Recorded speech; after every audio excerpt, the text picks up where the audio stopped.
Director of the Ellsberg Initiative for Peace and Democracy. It is my honor to welcome you to a public lecture by Nguyễn Phan Quế Mai in commemoration of the 50th anniversary of the end of the Vietnam War. Tonight's talk is the capstone event of a four-part series called Reckoning and Reconciliation, a conference on the Vietnam War and its legacies. This lecture is being hosted on the campus of the University of Massachusetts Amherst, which was founded and built on the unceded homelands of the Pecumtuck Nation on the land of the novelist community. We also acknowledge that UMass Amherst is a land-grant university. As part of the Morrill Land Grant Act, portions of land from 82 Native nations west of the Mississippi were sold to provide the resources to found and build this university. Special thanks to the university's Community, Democracy, and Dialogue Initiative for a grant supporting this conference.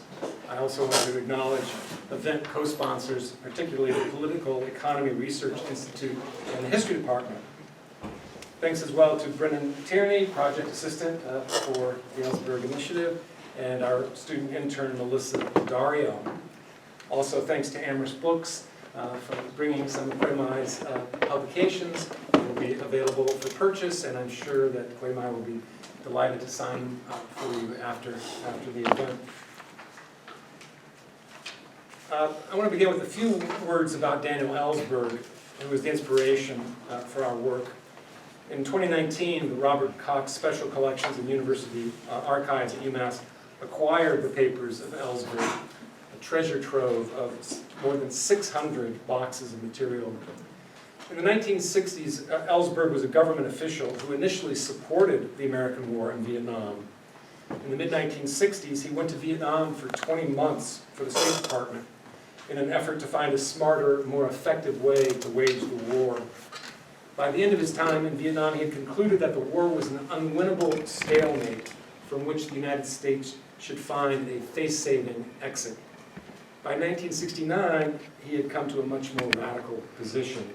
By then, he viewed the American war as unjust and immoral, a crime that must be ended immediately. For the next 6 years, he engaged intensely with the anti-war movement, and in 1971, he risked a life in prison by releasing to the press and public a 7,000-page secret history of the Vietnam War, dubbed the Pentagon Papers, exposing decades of government lies and deceit about the causes and conduct of that war. His efforts and those of millions of other Americans almost certainly shortened a very long war that should never have been fought. Dan Ellsberg struggled for the next 52 years of his long life for a more democratic, diplomatic, and peaceful foreign policy, as well as for nuclear disarmament and First Amendment rights. Today, the precise 50th anniversary of the war's end, it is fitting that we acknowledge Ellsberg's contribution to peace and democracy.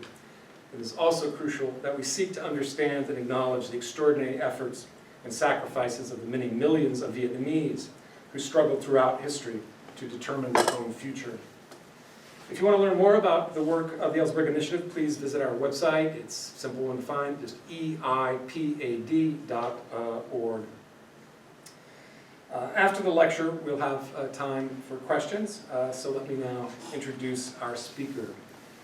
Nguyễn Phan Quế Mai was born and raised in Vietnam and is the author of 13 books written in both Vietnamese and English, most recently the global best-selling novels The Mountains Sing and Dust Child, and her new collection of poetry, The Color of Peace. Her writing has been translated into more than 25 languages and has received the Penn Oakland Josephine Miles Literary Award, the International Book Award, the Book Browse Best Debut Award, and the Lannan Literary Fellowship in Fiction. On top of all that, she has a PhD in creative writing from Lancaster University in the UK. Since Quế Mai will tell you more about herself in her talk tonight, I'll leave my introduction at that and encourage you to visit her website, which is simply her full name followed by .com. I couldn't be more delighted that Quế Mai is the one to close out our year of programming, so please join me in welcoming her.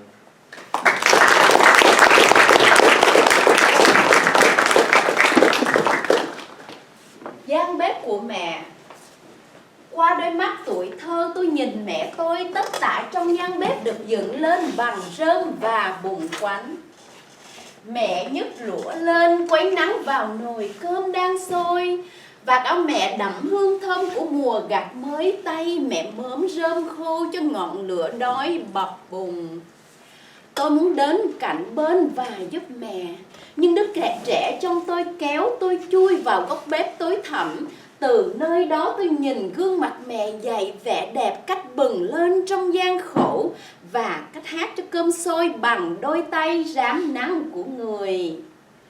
Ngày hôm đó, trong gian bếp của tuổi thơ tôi, sự hoàn hảo được sắp đặt bằng những chiếc nồi đen tuyền bồ hông, và bởi chiếc lưng khom của mẹ mỏng manh trong chân sẽ biến mất nếu tôi khóc hay kêu lên. My mother's rise. Through the eyes of my childhood, I watched my mother, who labored in a kitchen built from straw and mud. She lifted a pair of chopsticks and twirled sunlight into a pot of boiling rice. The perfume of a new harvest soaked her worn shirt as she bent and fed rice straws to the hungry flames. I wanted to come and help, but the child in me pushed myself into a dark corner where I could watch my mother's face, teach beauty how to glow in hardship and how to sing the rice to cook with her sun-baked hands. That day in our kitchen, I saw how perfection was arranged by soot blackened pans and pots, and by the bent back of my mother, so thin she would disappear if I wept or cried out.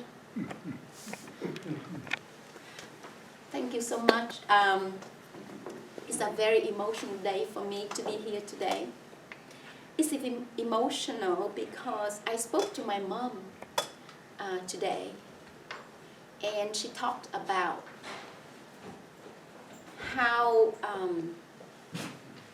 how she celebrated but also grieved when the war ended.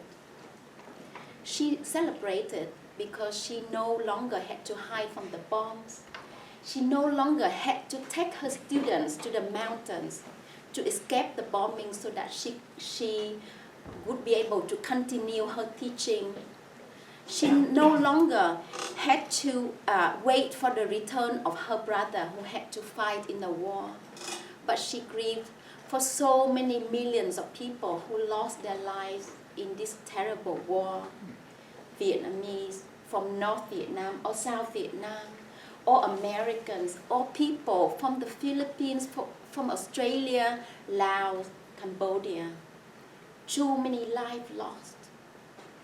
And we talked about the pathway to peace, and she wanted to thank all of you for joining me today, because she knows that many of you who are here today contributed to peace in Vietnam. Many of you went down the street and protested against the war. How we ended the war was the effort of many, many people around the world.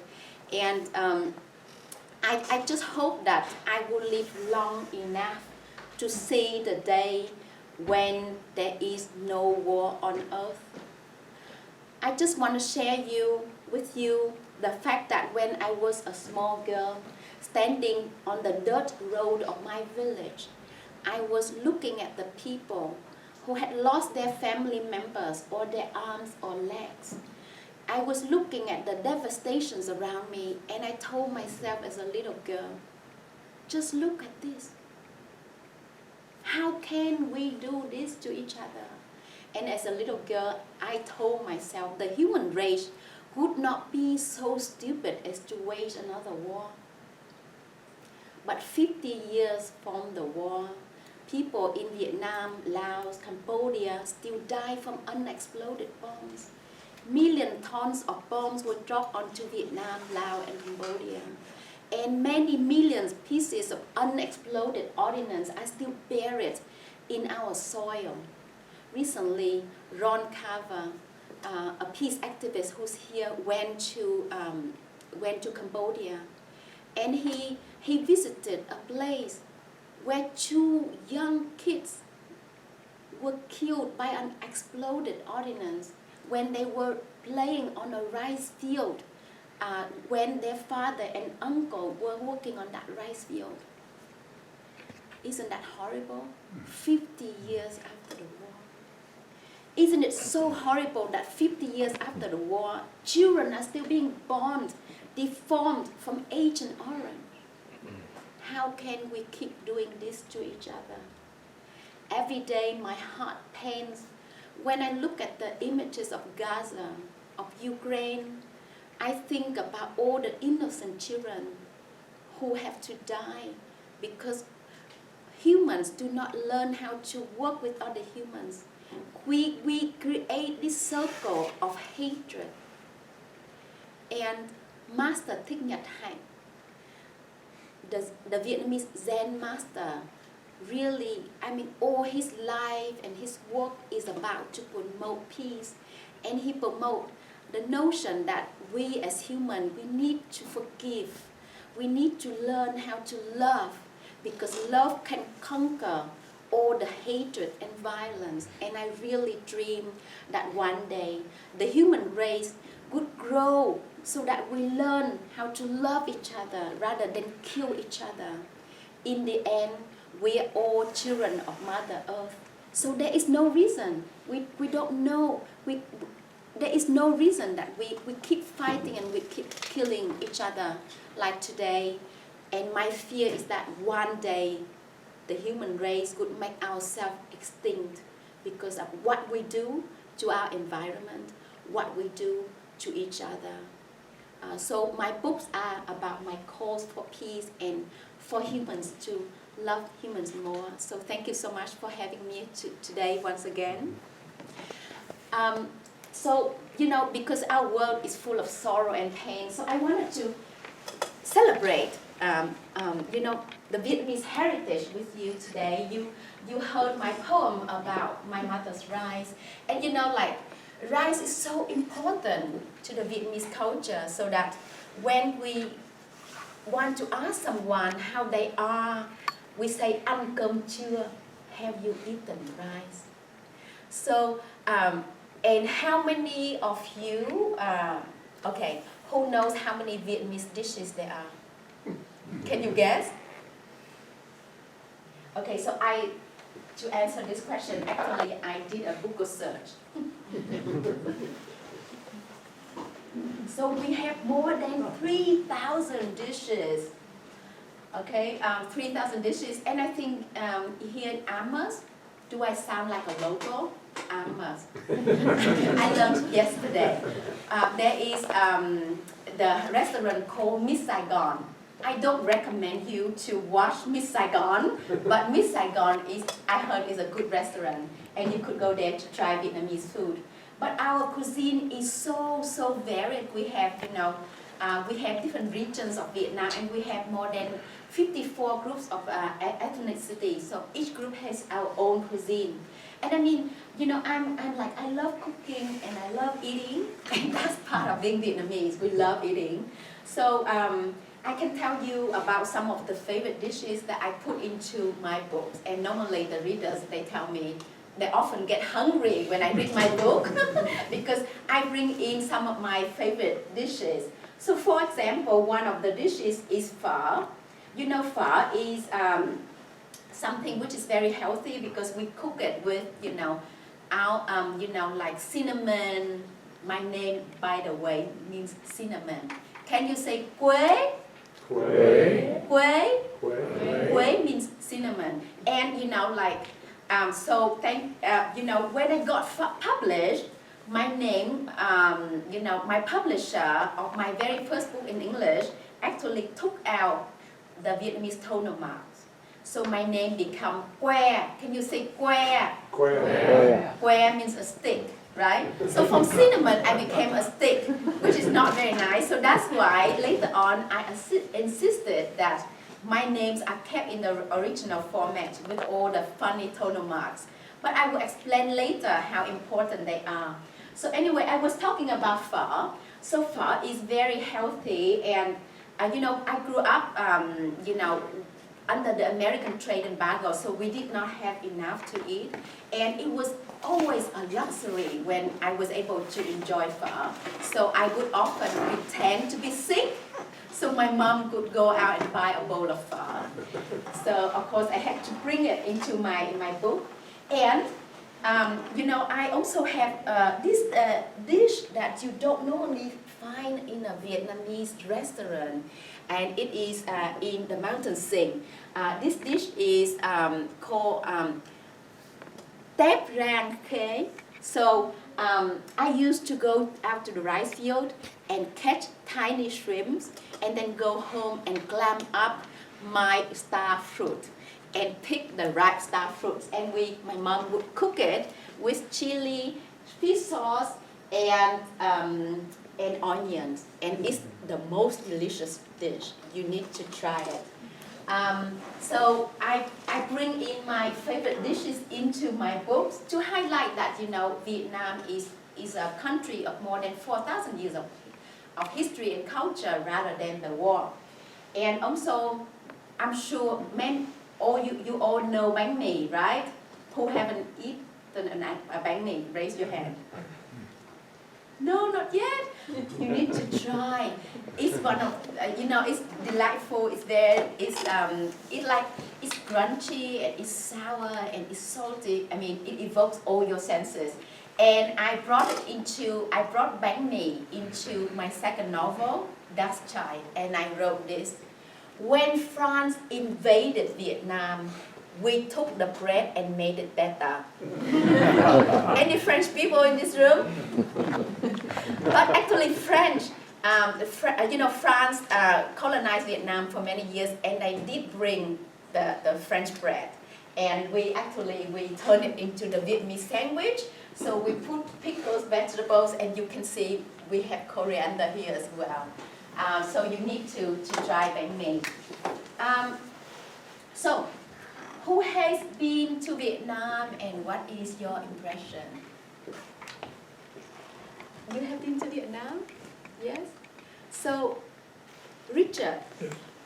I'm so moved to see Richard today. Richard and I has been friends on Facebook for many years. And Richard has been doing an incredible thing. He volunteered for many years to help look for mass graves of Vietnamese soldiers. So maybe Richard, you could share a little bit about that project, because I think that's so important. Okay. I was a Cobra pilot back in 1968 and 69 in the first cap. And I witnessed a mass grave. And then in 2017, shortly after, I ended up flying helicopters for 50 years. And one of my incentives to retire was I wanted to go back to Vietnam before I've lost the opportunity. So I went to Vietnam over Tet of 2017. It's been a whole month. And I did go to Dak Giang to search for the general area where I knew this mass grave was. It has not been found yet. But that evolved into searching for many mass graves, and now work with some Vietnamese partners in Vietnam, and some American veterans, and we have found probably 3,000 remains over the past 8 years that I've been doing the work. And this past summer we went to Vietnam again. By the way, this trip was coordinated and sponsored by Vietnamese sponsors, and also the United States Institute of Peace, which many of you know probably just recently was shut down. This time we spent 2 weeks there, and we traveled the whole length of the country. We had 21 packages of mass graves that we had put together based on veterans information, satellite images, aerial photography, And then we went to 7 provinces, 4 in what was once called 3 Corps, and then 3 up in I Corps. And we gave these packages to the various military and provincial authorities. A week after we left, they started digging at Lac Ninh, which is in Tainan province, and within a week they were already finding remains, and they finally closed up the project in early November, 105 remains. So we continued the work, and next week I'm going to spend 5 days at the National Archives scanning aerial recon photography for the whole purpose. So, and my trips were awesome. Thank you so much, Richard, and to all of your friends for your important work. So, you know, this project is a part of the voluntary effort of many veterans who have been returning to Vietnam to help find the remains of Vietnamese soldiers who were buried together. And, you know, like unlike American soldiers, Vietnamese soldiers did not have dog tags. So a lot of mass graves are discovered, but we don't know whose remains they are. So I really hope that one day, with international assistance, Vietnam will have a DNA bank so that we could help family members search for, locate the remains of their family members. I mean, your story reminded me about a very painful history in Vietnam where hundreds of thousands of people are still looking for their family members. So I'm not prepared for this, but later when I will find a poem that I wrote about this, this story is about a friend of mine who has been spending his life saving to go and look for the remains of his father. Because the Vietnamese belief is that when a family member dies, we need to know where the grave is, to go there and burn incense, to bring the soul home. If we don't know where the remains are, the person would become a wandering soul and they would not be reincarnated.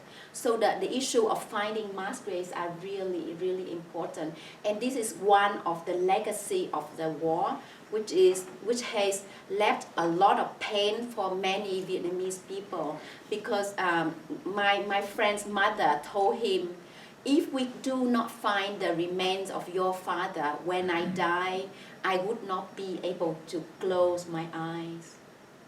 So this is something that is really really painful for many Vietnamese, and I know that some American families haven't been able to find the remains of their loved ones either, right? So thank you, Richard, for sharing your story. In my book, I also talk about, Vietnam is a land of many legends. How many of you have been to Hạ Long Bay? So many people. So Chris, what was your impression of Hạ Long Bay? Oh, it's gorgeous. There's nothing like it in the world that I've ever seen. Yeah. I mean, it's now become a big tourist attraction, but if you get lucky, you got a boat that will find that kind of a private little bay, which is what the trip I was on with Ron managed to park overnight in a place where there were no other boats in sight. It was amazing.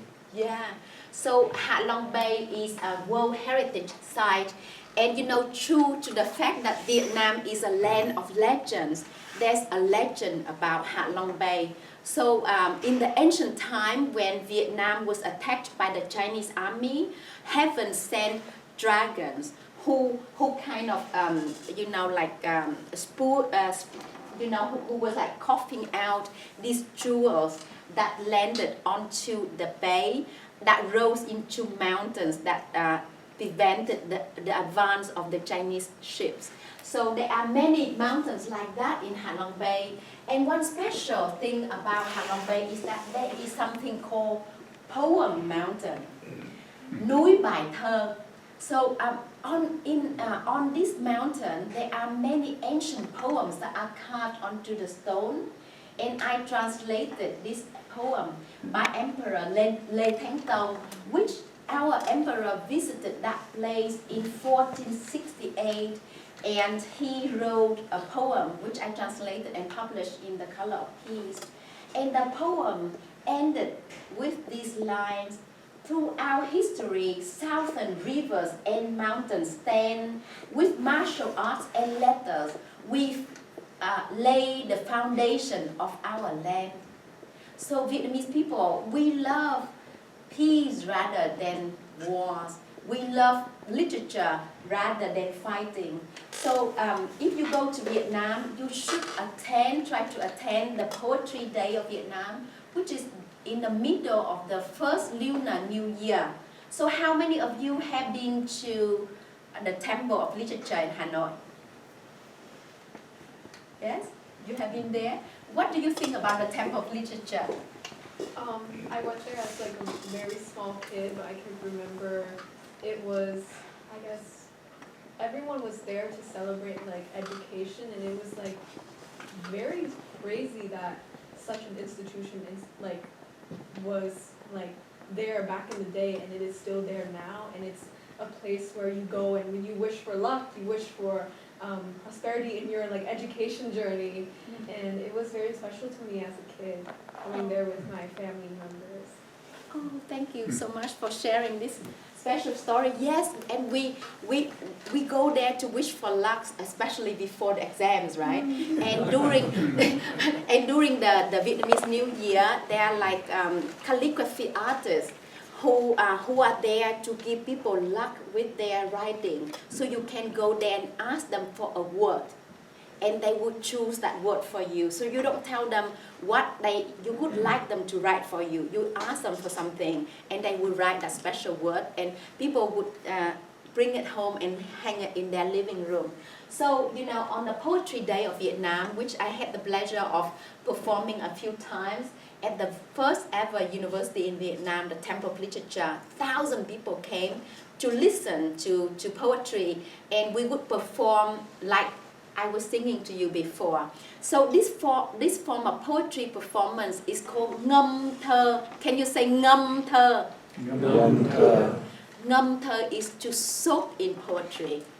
So like we sing it. So there are artists in Vietnam whose only job is to sing poetry, and they would perform on TV. I'm not good enough to perform on TV, but I love to do that. And normally they would perform with the whole band of music. There are many musicians around them, and you can see the little flags here are actually they bear the best verses that a committee choose for every year. So they choose the best verses, and then they release onto the sky. So that's our Poetry Day of Vietnam. Do you have something like that in the US? Not yet. maybe UMass could start something like that too. So okay, so you know, for those who haven't been to Vietnam, can you raise your hand? Oh, quite a few. You must go. It's a lot of fun to travel to Vietnam. So you can, you know, like Vietnam compared to the US, is such a small country. So you know, like if you fly from Hanoi, which is the north, the capital in the north of Vietnam, to Ho Chi Minh City or Saigon to South Vietnam, it takes 1 hour 45 minutes. Unlike the US, right? So with 2 weeks, you can travel from north to south. You can eat all of the different dishes. I know a friend who went to Vietnam with his mom just to have a food tour. Just go there and eat. And of course, we have beautiful beaches, and we have many historical sites as well. So I was born near Hanoi in the north of Vietnam, and I grew up at the very southern tip of the Mekong Delta. So the picture of my mom and me that you saw before were captured in Bạc Liêu in the Mekong Delta, and it was the first ever picture that I had. At that time, my parents had to pay many kilos of rice for a photographer to capture that picture. So, you know, like it's a lot of fun to travel around Vietnam. So for those who haven't been, I encourage you to put it in your itinerary. So this is a picture of my mom and my two brothers. And you know, at that time we were, this is also a part of this very first photo opportunity we had. And this is my father, a literature teacher and a farmer. This is the house that he built himself. In the late 80s, Vietnam experienced a lot of economic difficulties and we lost our homes. We were cheated by some people. So my father bought a piece of rice field behind the town's cemetery. And because we had no money, and with his own hands, he dug the soil from the first half of the rice field to make the foundation for our home, which he built from coconut leaves and bamboo. But he made it a home for me by filling it with the books that he bought with his savings. So books at that time really saved me and gave me hopes and gave me strength. So I dreamed of being a writer at that time. And my two brothers told me, "Why do you want to be a writer for? We don't have enough to eat, so study something useful and help parents." So I went on and studied, guess what? My bachelor degree was in business management. So I studied business and I returned to, I was lucky to get a scholarship to Australia and return home. And I worked as a marketing manager for an insurance company. And I was one of the first investors in the Vietnamese stock market. But I felt something was missing, I think, because I always loved to read and I felt something was missing in my life. So I ventured into writing later. But I think, now I feel I'm so lucky to be able to have a writing job because like I could read and call it a part of my job. And also I get to travel and meet wonderful people like you, which is amazing. So this is my parents in our home at that time. So I wanted to write to understand the history of my family. So I grew up without my grandmothers. One of my mothers were killed in the Great Hunger of 1945, and we don't have her picture we don't have any photo about her. And this is a story about my grandmother. And I would like to invite you to enjoy the performance that I did together with Quyên Ngô, who is the narrator of the audiobooks of Dust Child and the Mountain Sing, and Jason Nguyen. And they are Vietnamese American artists based in Orange County, California. And at that time I was in Saigon. So we did this project together.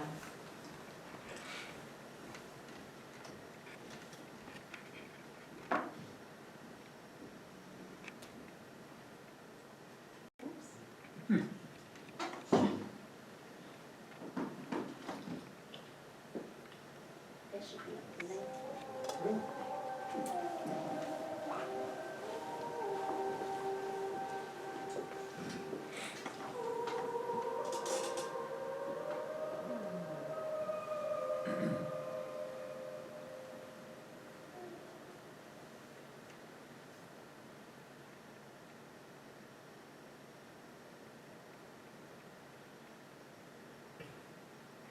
Bài thơ chưa thể đặt tên.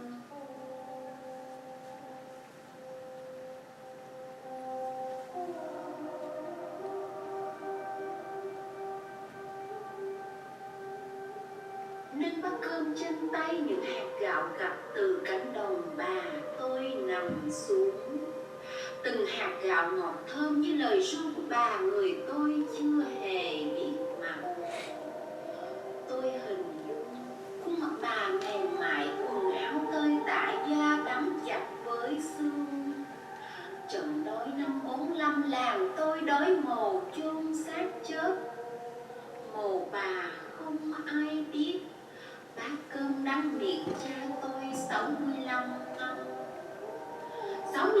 năm sau hương hồn tổ tiên dẫn cha và tôi đến trước mộ bà. Lần đầu tiên tôi nghe cha gọi mẹ, cánh đồng lúa sau lưng cha rung rẩy. Hai chân tôi bám chặt vào bùn, nghe trong khói hương hồn bà lan tỏa, bám sâu vào đất, mọc rễ vào ruộng đồng. Bà se sẻ hát ru gọi lúa trổ đồng. Nâng bát cơm trên tay tôi đếm từng hạt gạo, từng hạt óng ánh mồ hôi của tổ tiên tôi còng lưng gieo gặt. Từng hạt óng ánh thơm lời ru bà tôi đơm lên từ lòng đất. Ngoài kia, trong hoàng hôn, lời ru bà tôi khe khẽ trổ đồng.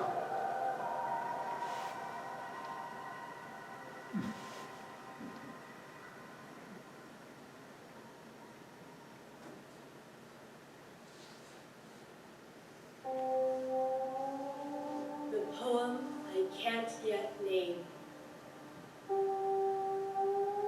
My hands lift high a bowl of rice, the seeds harvested in the fields where my grandmother was laid to rest. Each rice seed tastes sweet as the sound of lullaby from the grandmother I never knew. I imagine her soft face as they laid her down into earth, her clothes battered, her skin stuck to her bones. In the great hunger of 1945, my village was starved for graves to bury all the dead. Nobody could find my grandmother's grave, so my father tasted bitter rice for 65 years. After 65 years of searching, spirits of my ancestors led my father and me to my grandmother's grave. I heard my father call Mom for the first time. The rice fields behind his back trembled. My feet clung to the mud. I listened in the burning incense how my grandmother's soul spread, joining the earth, taking root in the field, where she quietly sang lullabies, calling the rice plants to blossom. Lifting the bowl of rice in my hands, I count every seed, each one glistening with the sweat of my ancestors. Their backs bent in the rice fields, the fragrance of my grandmother's lullaby, alive on each one.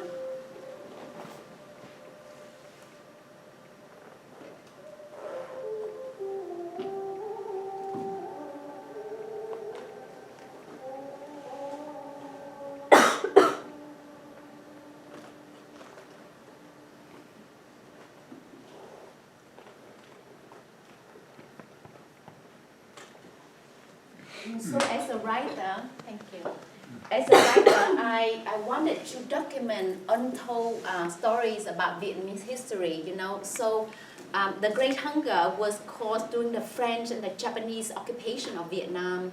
And more than 2 million Vietnamese people died, more than 10% of our population.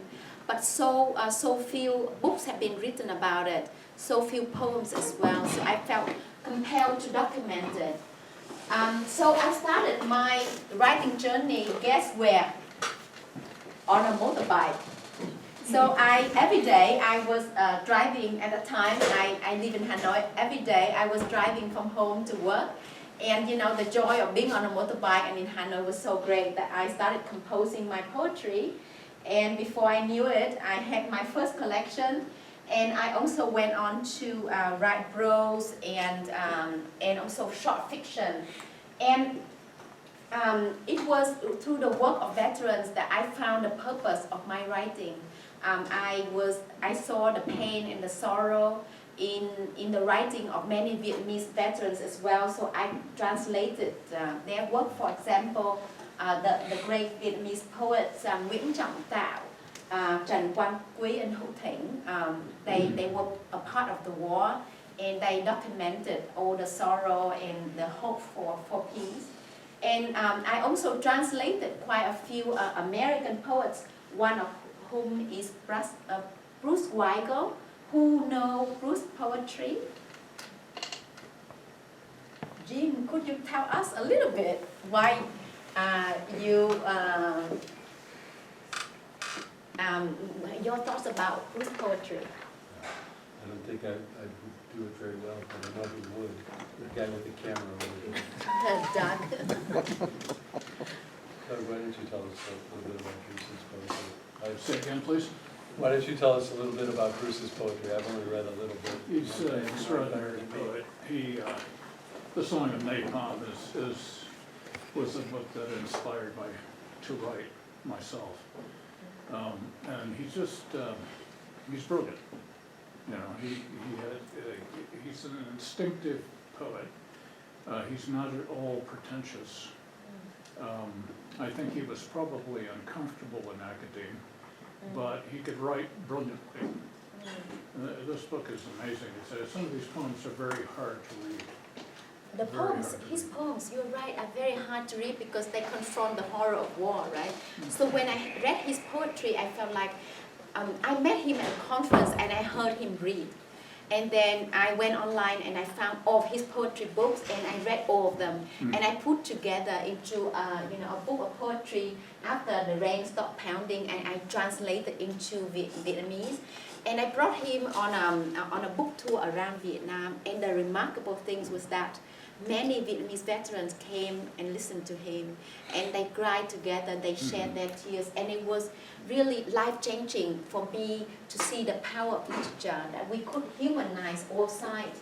And I want to show you the picture of Bruce in Quảng Trị. We went to Quảng Trị, a fierce battlefield, and we visited the Trường Sơn Cemetery, where many thousands of Vietnamese soldiers are buried, and we found this grave with the headstone of two people. So this grave is in an area called the area of unknown soldiers. So people don't know who these soldiers are, but two families, with the help of fortune tellers, they believe that their son were under this grave. So that's just two names on this grave. Then Bruce asked me, why don't you translate your own poem? So we worked together on The Secret of Hoa Sen. Maybe, would you like to hear a poem from The Secret of Hoa Sen? So this poem is called The Gardener in the Royal Citadel. So this is the Imperial Palace of Vietnam, and it's one of the most beautiful places there. Should I read in Vietnamese first or English first? Vietnamese. Vietnamese. Người làm vườn trong đại nội. Maybe I should turn this on. Okay. Tiếng sét oằn thân cây, người làm vườn miệt mài ươm từng mầm cỏ. Lũ nhấn chìm thành phố, người Việt làm vườn miệt mài ươm từng mầm cỏ. Hoa đại trắng trên tóc ông bạc, hoa phượng đỏ bên áo ông phai, hoa sen hồng dưới bàn tay thô ráp. Những triều đại lụi tàn, người làm vườn miệt mài ươm từng mầm cỏ. Trên những chiều vua Đa Đô, mồ hôi người vương lên tươi xanh. The gardener in the royal citadel. Thunder bends tree trunks. The gardener engrosses himself in sowing each seed of grass. Tempest sinks the city. The gardener engrosses himself in sowing each seed of grass. Plumeria flowers are white among his gray hair, flamboyant flowers red alongside his faded shirt, lotus flowers pink under his cracked hands. Royal courts decline. The gardener engrosses himself in sowing each seed of grass. On the collapsed royal dynasties, the sweat of human rises from their ashes. I'm thinking about the current situation where we have so many difficulties around us, but we will survive. We will rise above the collapsed dynasties. So, you know, I was, as a translator, so I translated four books, 8 books. So then I was looking for a novel to translate, and until one day I thought, why don't I write that novel myself? So that was the very crazy journey of The Mountain Scene. So The Mountain Scene took me 7 years to write, and it documents my yearning for peace. I have, you know, the words in this book from Hương, a 12-year-old girl who said, Hòa Bình were the words carried on the wings of doves, painted on the classroom walls of my school. Hòa Bình bore the blue color of my dream, the color of my parents returning home. Hòa Bình meant something simple, intangible, yet most valuable to us, peace. So I also document the horror of Agent Orange in this book. So I wrote for the New York Times.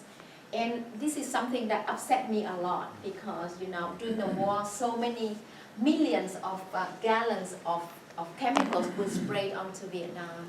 And at the moment, large area of land in Vietnam is still unusable because it is affected by Agent Orange. So you will see quite a few poems in this book, you know, about the impact of Agent Orange. For example, the fact that when I was growing up, I was eating fish deformed because Agent Orange. But at that time, I did not know. So when I first gave birth to my children, the first thing I did was I counted their fingers and their toes. Because by that time, I had volunteered in orphanages to help take care of children deformed by Agent Orange, and I was really scared. And you know, I showed you before the picture of Minh. He was born without eyes. And in orphanages all over Vietnam, you could see children like Minh. And I remember once after volunteering at the Hòa Bình village in Hanoi, I was leaving when a mother came out, and she pulled my hand and she said, "Can you imagine that I had to put my only son here because I cannot take care of him?" And her husband had died because of all the types of cancer, and he was involved in the war. So it was very painful. And I met an audience member before who has been working with victims of Agent Orange, I think. I took a group of students there in 2015 and 2017, and we studied Agent Orange coverage in the American press because I wanted them to learn how what I call media amnesia can be developed by the omission, not just the commission of propaganda, but the omission of information. And so they studied it. They didn't find much. Article in the New York Times, the LA Times. And then we went to Vietnam, and we went to Friendship Village, we went to the place in Saigon with the fetuses in the jars. And they learned about the real effects. And they learned that they don't learn everything from the American media. And they were shocked. One of them said, "This was one of the worst war crimes of the 20th century, and it was done by my country, and I know nothing about it." So that was the media literacy lesson.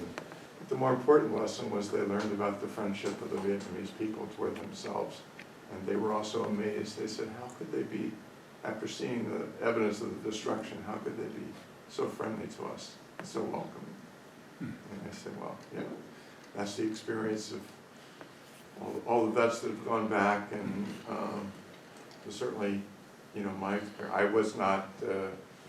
I was a conscientious predictor. I was an activist against the war in the South, in the American South, and I actually went to a meeting in Bratislava, Czechoslovakia, with representatives of the NLF and the North Vietnamese, representing my organization. I had to raise my own money, and the money was provided by my father, who was a 30-year Navy veteran. So Madame Bin was the leader of the NLF delegation. I told her about my father supporting me. He was still in the Navy, Camp Lejeune, head of the dental company. And she said, well, please send my solidarity greetings to your father. So when I got back, I said, Madame Bin has sent solidarity greetings from the National Liberation Front. And he said, could you keep that a little quiet?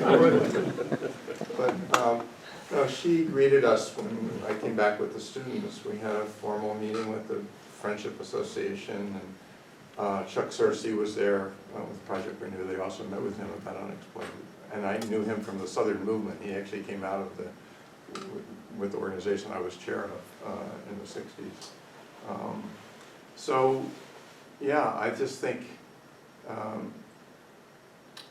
this is something we have to just continue to press. You know, there is some coverage in the press of U.S. veterans who have suffered terrible diseases. As I said, my dad was stationed at Camp Lejeune. Camp Lejeune had the highest incidence of male breast cancer of any population because they weren't killed in Vietnam. The Marine Corps killed them, and then of course they poisoned the water. It was one of the worst toxic waste sites. I think that's what killed my dad, actually, from leukemia. So these crimes go on, and they'll continue to go on until we, educate people that they need to learn what their government is doing and do something about it. But it was tremendously rewarding for me to go back there. I told you earlier I had a picture of the person, some of the people I met in Bratislava, and I showed it around Vietnam because I had their war names, Tran Van An, and they located them, so I got to reunite with some of the people who had been in the Bratislava conference, which I didn't realize was kind of a big thing to the Vietnamese, because it was their chance to communicate to American, there were 40 Americans, activists in civil rights and anti-war movement. But they saw it as their chance to kind of get the word directly to the American people. It didn't get much attention in the American media, other than the left media, the alternative media. So I don't know if it met their expectations. The FBI and the CIA took note. Probably helped me in the priority status. But anyway, I think the person-to-person connection between young people here and I had arranged for them to hang out with young Vietnamese in Hanoi and in Hue and in Saigon. And it changed, they said it changed their lives. So. Thank you for your important work and for sharing your story. And I do agree that more awareness raising needs to take place. And recently there have been court cases of Mrs. Trần Tố Nga, who lives in France and who lost a daughter because of Agent Orange, because she was, a soldier in the war. And she has been suing American companies or the producers of Agent Orange because they should be responsible, because there are documents that prove that they knew the impact of Agent Orange on people, on humans, but they still produce and they sold these chemicals. And even though to a limited extent, American veterans have been supported with the illnesses caused by Agent Orange, but no Vietnamese veteran or Vietnamese victim or Laotian or from Cambodia has received, support from our government or from chemical companies. So I really hope that one day someone will succeed in a lawsuit against these companies, because they made a lot of money. It is a sad reality So I also, in the mountain sing, one of the things I had a lot of fun doing was to document Vietnamese proverbs. Would you like to hear some of the proverbs? How are we doing with time? Fine, got about half an hour. Okay, that's good. When I was growing up, actually my mom, I wanted to document the authentic way that Vietnamese think or Vietnamese speak, and we use a lot of Vietnamese proverbs. So I want to ask the Vietnamese students here, do you have a favorite proverb?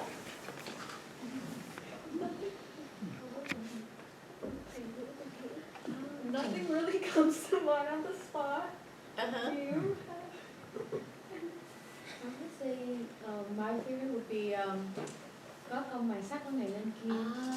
Like if you, I don't know how to translate directly to English, but like if you put your mind into something, then you will get the success that you desire. That's a great proverb which I included in my second novel, Dust Child. Có công mài sắt có ngày nên kim. Persistence polishes a piece of metal into a needle. So it's very wise, right? And I love Vietnamese proverbs, and one of which is mưa dầm thấm lâu. Soft and persistent rain penetrates the earth better than a storm. So when I was growing up with my two brothers, sometimes I would become, very naughty, and my father was upset at us, and my mom would say, soft and persistent rain penetrates the earth better than a storm. So he would calm down and be a persistent rain to us. So if I have a bad day and I come home and complain to my mom, she would say, trong cái rủi có cái may. Good luck hides inside bad luck. So if you have a bad day, think about this proverb. And also I love this one, and I think about it a lot in Amos because I've learned from so many of you here. Đi một ngày đàn, học một sàng khôn. Each day of travel earns a basket full of wisdom. So I think yesterday somebody asked me about the Vietnamese theatrics. As you notice, I have all of the tonal marks in my name and the names of the characters. So each of these tonal marks has a different meaning. So can we do the pronunciation? And if you don't pass the test, you're not allowed to go home. So can you say ma? Ma. Ma. Ma. Ma. Ma. Ma. Ma. You see, so there are 6 key tonal marks, and each has a meaning. So ma means ghost, ma means butt, ma means a tomb, ma means a coat, mật mã, or ma also means a horse, ma means mother or a chick, and ma means young rice plant. So this is so important. So that's why I always use the tonal marks in my writing. And my second novel after that is Dust Child. So I started with The Mountain Sing, and I documented a lot of the horror of wars to call for peace in this book. In the second novel, I discusses about the fate of mixed-race children born and abandoned during the Vietnam War. Can anyone guess how many mixed-race children were born of relationships between American soldiers and Vietnamese women? Any guess? 80,000. 80,000. That's a very close number. So there are varied statistics, but 80 or 90 or 100,000. So many. Can you imagine 80,000? And because millions of American soldiers were in Vietnam and they had relationship with Vietnamese women.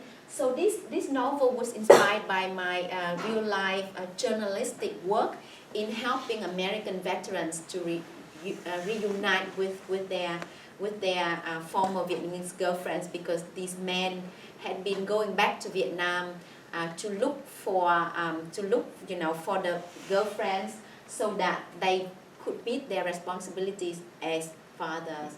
And as you can imagine, I mean, because the veterans had been very young when they came to Vietnam, and they never intended to have a serious relationship. I mean, most of them didn't.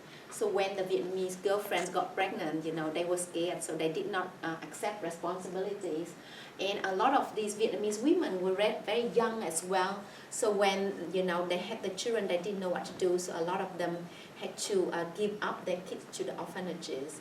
And this is what happened to some of the people in this in this story. And sometimes there are miracles in life, because this article helped unite two couples and help one mixed race person reconnect with his father after nearly 50 years.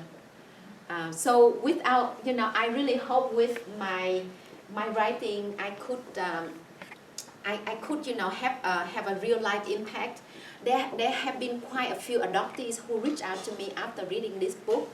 For example, a woman who lived in Washington, D.C. reached out to me recently, and because in this book I talk about the ethics of finding missing family members. There are ethical implications because some people don't want to be found. And so she discussed with me, and then she was thinking whether she should find her mother. And then I told her, even if your mother doesn't want you, maybe you would have a big family. So she did that with DNA testing, and then just 2 weeks ago she sent me a picture of her being united with 32 family members in Tây Ninh in Vietnam. So it's really amazing. But also there are a lot of, you know, painful stories related to, you know, finding family members missing from the war as well. Okay, so maybe how are we doing with time? We've got 25 minutes. 25 minutes. Do you want to have a discussion, or? You know, Yeah. I have some questions, but I think I would prefer to start by taking some questions, particularly from starting with students. So they can ask anything, right?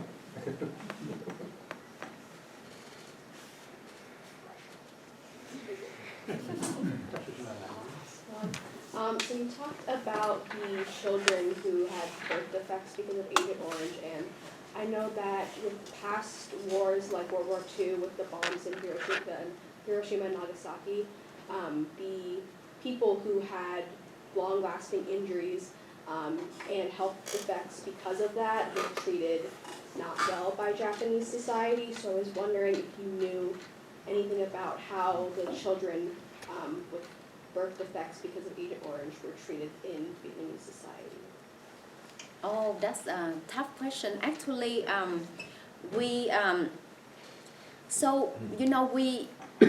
I think they suffered a lot from also discrimination, because like in Vietnamese society, we believe in karma.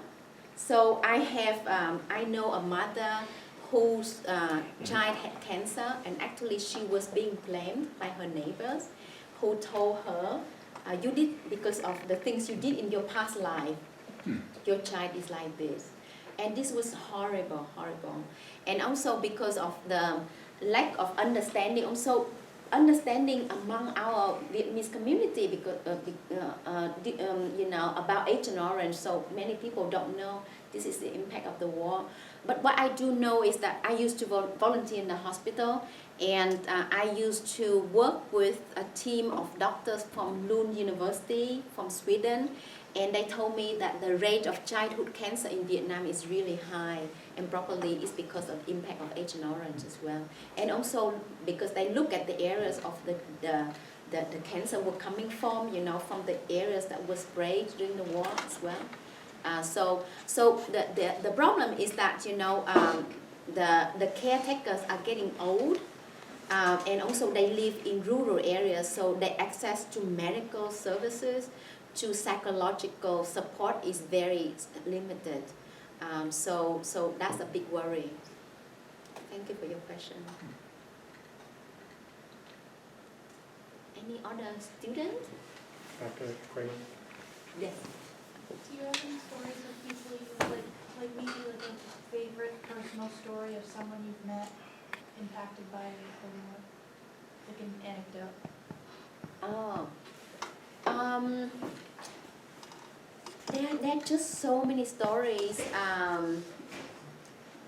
There are just so many stories, and I wrote in my latest book, The Color of Peace, about there's a poem called Thorn of Roses, and it's about a poet named Teresa Maichuk, who actually,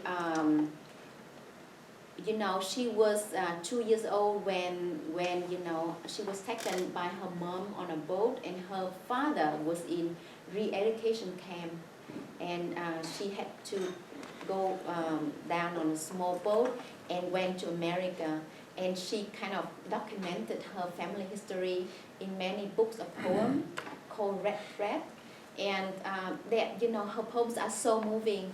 And I'm here with two of my favorite poets whose names are Doug. And maybe later we can read a poem that you've written about Vietnam. I think,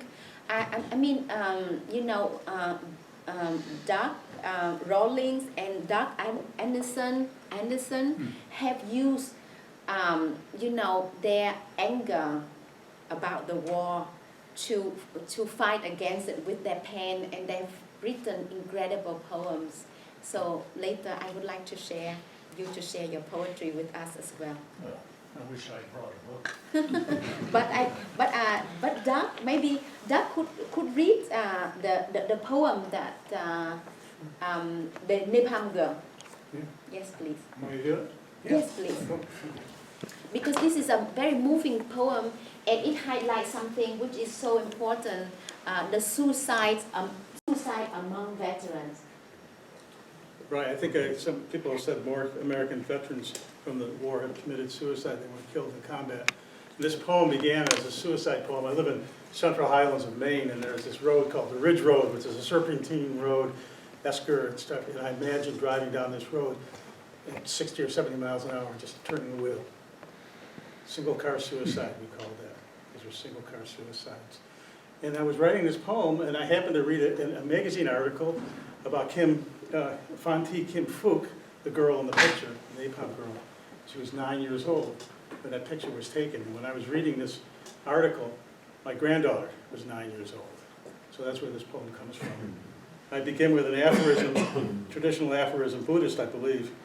Whatever you run from becomes your shadow. It's called The Girl in the Picture. Whatever you run from becomes your shadow. Oh yeah, there it is. If you're a non-vet, a survivor of sorts, she'll come for you across the decades, casting a shadow in the dying light of your dreams, naked and 9, terror in her eyes. Of course you'll have to ignore her if you wish to survive over the years, but then your daughters will turn 9, and then your granddaughter's 9, as the shadows lengthen. So you'll have no choice on that one night, screaming down the ridge road, lights off, under a full moon.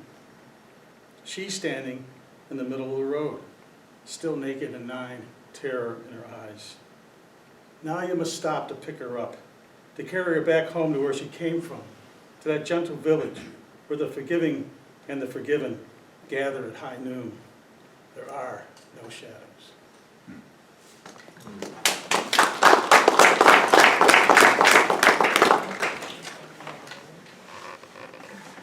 So Doug has done amazing things to use the power of his pen to advocate for peace, and he's a founding member of Veterans for Peace.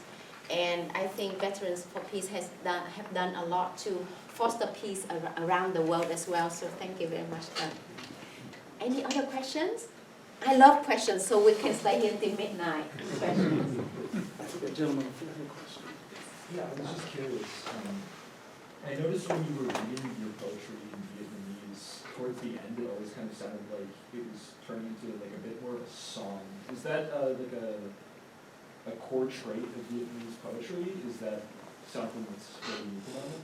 Thank you. So this is a type of poetry performance called ngâm thơ, And normally, the singing of poetry is done by professional artists. And I don't normally ngâm thơ in Vietnam because people know that I'm not a good singer. But when I'm outside Vietnam, I feel more free. So then I sing it here. But it depends. Not every poem can be sung. There are poems that can be sung and not every poem can be. So sometimes if I felt like it, I would sing it. But other times I can't, so thank you. Thank you. Quế Mai, you didn't start studying English until 8th grade, if I remember correctly. Yes. And then you've written at least 3 books in English. Why did you choose to write in English? Oh, thank you for your question. So I chose to write in English because I was so frustrated. Little Vietnamese literature has been translated into English. And once I went to the New York Public Library and I looked at the list of literature about all the titles in English about Vietnam, and very few were written by Vietnamese with story based inside Vietnam. So I thought, okay, I'll try to do it. But also I wanted to document stories that have not been told. So for example, with Dust Child, I wanted to write a comprehensive story about mixed race children born out of the war. So I read all the literature that have been written about them and the issues of representations, and I wanted to fill the gap and counter the issues of representation with my writing. But also, to be honest, I mean, I wrote in Vietnamese to avoid censorship. There's a strong culture of censorship in Vietnam, and as you know, because like there are certain issues we are not allowed to talk about. So you know, the Mountain Sing handles a very difficult period of our history, being the land reform. And this is something that Ho Chi Minh, uncle, or you know, like President Ho Chi Minh admitted as a mistake by the Communist Party. But normally, you know, books written about that period are censored. So censorship in Vietnam works in many different ways. So first of all the publishing houses in Vietnam are government owned. So for a book to be published and distributed publicly in Vietnam, you need to get a publishing license from one of those state-owned companies. And the editors are very afraid of losing their jobs, so they over-censor. Because there's no clear-cut rules on censorship. So, you know, so for example, Dust Child is being translated into Vietnamese, and I received 3 pages of things that need to be changed, including any reference to the word communist has to be cut. Even though, you know, sometimes I write in a positive light, like, you know, even in the hands of communists, Saigon is rich, but the word communist had to be taken out. So things like that. So censorship, you know, the whole book could be censored, or the paragraph, or different lines. So it's very complicated. So I feel in writing in English, I have the freedom to express myself. And also sometimes when you know, my family suffered from so many historical events that are so traumatic. And for me to write English is to step away a bit from the pain. So in my book, in The Mountain Sing, I wrote about this great hunger, and I had to describe all the people who were dying. And I think writing in Vietnamese would be too difficult. But I mean, writing in English is very challenging for me, and I'm learning a lot. I'm learning a lot each day. But it's much easier for me to express something in Vietnamese rather than English. But to write in both languages is a lot of fun. If I get stuck in one language, I switch to the other language. So I'm always, you know, working in multiple projects, different languages, and I'm learning a lot each day. Who's got a question? Anybody? Yes. So I have a question. So I think in Vietnam nowadays, although it has been like 15 years from the war, South Vietnamese soldiers is now still in Vietnam, are being very stigmatized. And I think the same thing is seen with South Vietnamese veterans in the U.S. Against like North Vietnamese soldiers. So what do you think is like as individuals what we can do to like destigmatize like hatreds from both sides? You brought such an important question, which I really address in all of my books, because like in The Mountain Sing, I talk about the fact that Uncle Minh is called Nguyen, or the illegitimate, because he fought for the Southern Vietnamese army, and in all of my work, I want to be, I think for reconciliation, true reconciliation to take place among the Vietnamese community, which is so important, we need to respect each other more. Because like recently, I watched a documentary from the national TV of Vietnam, and it was broadcasted a few days ago, and they refer in that documentary about soldiers who fought for the Southern Vietnamese army as Nguy Quân, Nguy Quyền, the puppet soldiers. And I mean, there is no need to put people down, to glorify one's victory. I think it's important to recognize pain from all sides. Our former Prime Minister Võ Văn Kiệt was one of the first one to acknowledge this. He said this ngày 30 tháng 4, có 1 triệu người vui nhưng cũng có 1 triệu người buồn. On 30th of April, there are 1 million people who celebrate, but 1 million other people sorrow. I see posts from my Vietnamese American friends who grieved yesterday, or today is the day of grieving. Many of them posted the day they lost their homeland, lost connection to Vietnam, lost their language. And also in Vietnam, people celebrate. There are fireworks everywhere. I hope that one day we don't call this day the day of liberation in Vietnam. We say the day of the end of the war, or the day of unification, because for some Southern Vietnamese people, they don't, for them the word liberation is like, they don't accept that word. So I think we need to be more kind of sensitive to each other's feelings and listen to each other's stories more. And I think censorship, prevents our stories from being heard from different sides. Like many of my Vietnamese American readers told me, with The Mountain Sing, it was the first time for them to read a story about a Northern Vietnamese family. Because normally they come from South Vietnam. They considered Northern families to be their enemies, so they would not read their stories. So also censorship in Vietnam prevented, stories such as The Sympathizer from Viet Thanh Nguyen being translated and published in Vietnam. I mean, The Sympathizer won the Pulitzer Prize and has been made into, this HBO series, but it was not allowed to be filmed in Vietnam.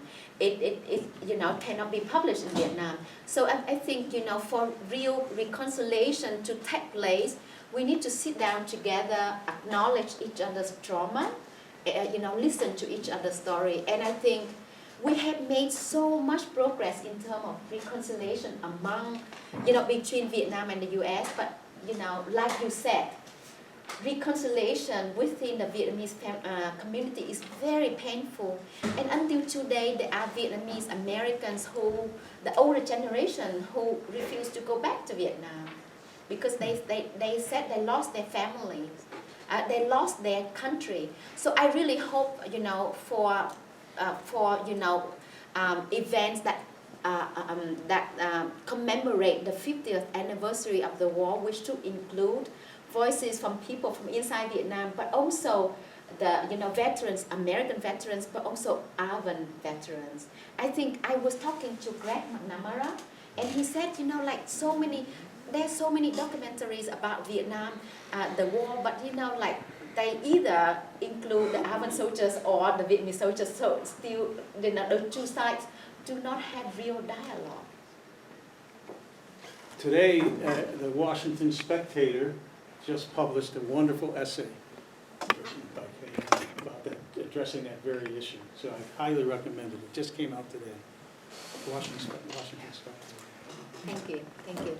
Yes, so I did say about, I did talk about that because I want to highlight that in my work. You know, I think this is something that is very painful for me personally because I have two uncles who fought against each other during the war. One for North Vietnam, another for South Vietnam.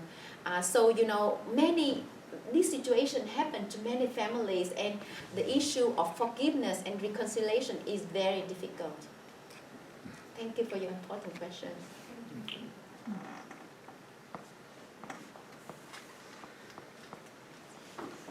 I just wanted to build off of that question. So, as for Vietnamese Americans growing up in America, I know a lot of Vietnamese Americans who, because of the trauma of their parents escaping the war, have refused to even engage with Vietnamese culture at all. They don't speak the language, they don't know the customs, none of the food, nothing. And so I was wondering what you would say to someone who forsake and put away this cultural heritage of theirs because of the traumas inflicted by the war, and how they can personally reconcile the trauma of war that they never experienced, but they experienced secondhand from their family. Oh, thank you so much for this important question. And this is the reality.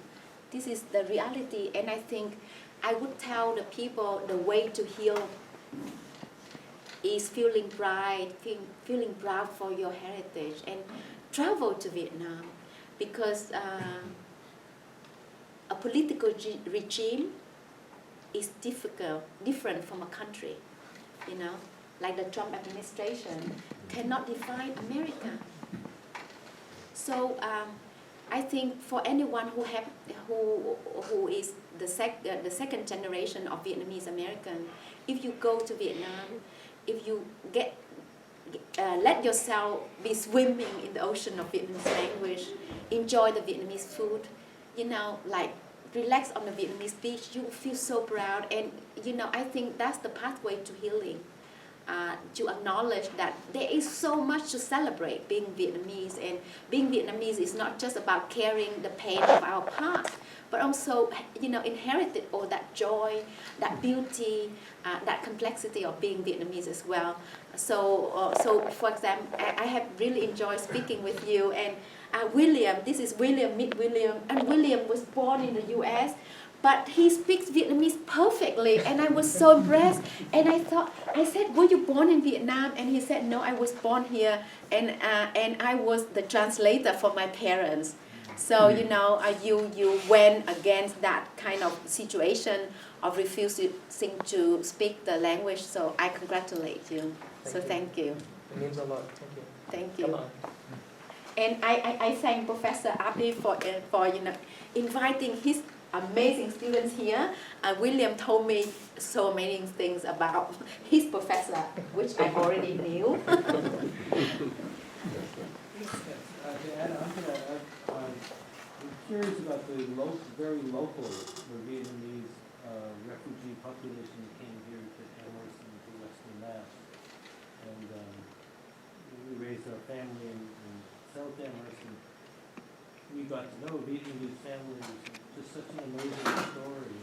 The father coming here with his oldest boy, and they were waiting, it must have been a couple of years, just waiting to try to bring his wife over with their two other kids. And that reunion, and it just made me wonder just what it was like, and in Amherst and Western Mass, you know, how big the population is. And I don't know if you know the answer to that, but I'm very William curious. would know.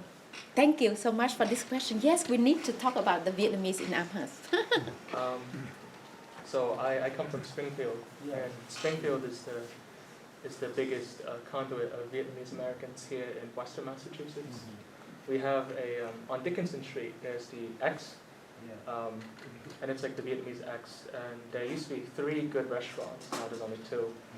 But my grandfather was he was the first Vietnamese American to, I forget the exact, but I think he was the first Vietnamese American to own land in Springfield, Massachusetts. And from there, he established the VACA, the Vietnamese American Civic Association, which helped Vietnamese to come to Western Mass. And it's not as large as the populations in Orange County or Houston or anything else, but I think that over time there's been two very big centers of Vietnamese people here in Massachusetts, and that's Springfield, Mass, and out in Boston. And it's a small, but it's a very proud community of refugees, mainly refugees who stayed in the internment camps and found themselves lucky enough to be able to immigrate to America. Yeah, I'm not sure if that answers your question. Yeah. It's small, but it's mighty, I would say.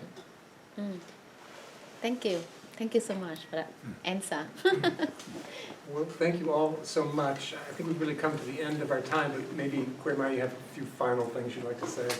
I'm just like, I could stay here like until midnight, even though I have to drive to Boston tonight, but thank you all so much.